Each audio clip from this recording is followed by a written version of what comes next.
Hi friends, இன்னைக்கு நம்ம கோவை சமையலில் நியூ இயர் ஸ்பெஷலாக கேரட் அல்வா எப்படி பண்ணலான்னு சொல்லிட்டு பார்க்கலாமாங்க.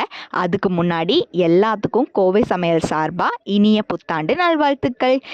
இந்த ரெசிபி ரொம்ப டெம்டிங்காக இருக்கும், மறக்காமல் ட்ரை பண்ணி பாருங்கள். முதல்ல ஒரு 4 கேரட்டை நல்லா இந்த மாதிரி துருவி எடுத்துக்கலாங்க.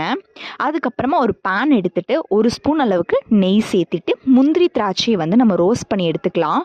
நல்லா ப்ரௌன் கலர் வர வரைக்கும் நல்லா ரோஸ்ட் பண்ணிக்கோங்க. நல்லா இப்போ நம்ம தனியாக ஒரு பிளேட்டில் எடுத்து வச்சுட்டதுக்கப்புறமா அதே நெய்யில் இப்போ நம்ம துருவி வச்சுருக்கக்கூடிய கேரட்டை ஒரு 10 நிமிஷம் நல்லா வேகட்டும். இந்த மாதிரி மிக்ஸ் பண்ணி விடுங்க. ஒரு எல்லோயிஷ் கலரில் வரும். அந்த டைமில் நம்ம பால் ஆட் பண்ணிக்கலாம். நான் ஒரு 4 கேரட்டுக்கு 1/2 லிட்டர் பால் நான் ஆட் பண்ணிக்கிறேங்க.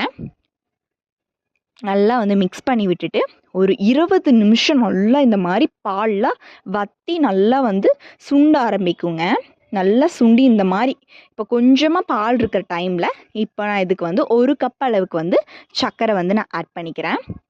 நல்லா மிக்ஸ் பண்ணி விட்டுக்கங்க. இப்போ சர்க்கரையெல்லாம் இலகி நல்லா இதாக வருங்க. இந்த டைமில் ஏலக்காய் பொடி இருந்துச்சுன்னா நீங்கள் ஆட் பண்ணிக்கலாம். நான் ஏலக்காயில் இருக்கக்கூடிய சீட்ஸை நல்லா தட்டி ஆட் பண்ணிவிட்டு ரோஸ்ட் பண்ணி வச்சுருக்கக்கூடிய முந்திரி திராட்சையும் நம்ம ஆட் பண்ணிவிட்டு கூட 1 ஸ்பூன் நெய்யை சேர்த்து நல்லா மிக்ஸ் பண்ணி விட்டு இறக்கணுன்னா செம்ம டெம்டிங்காக கேரட் அல்வா ரெடி ஆயிடுச்சு.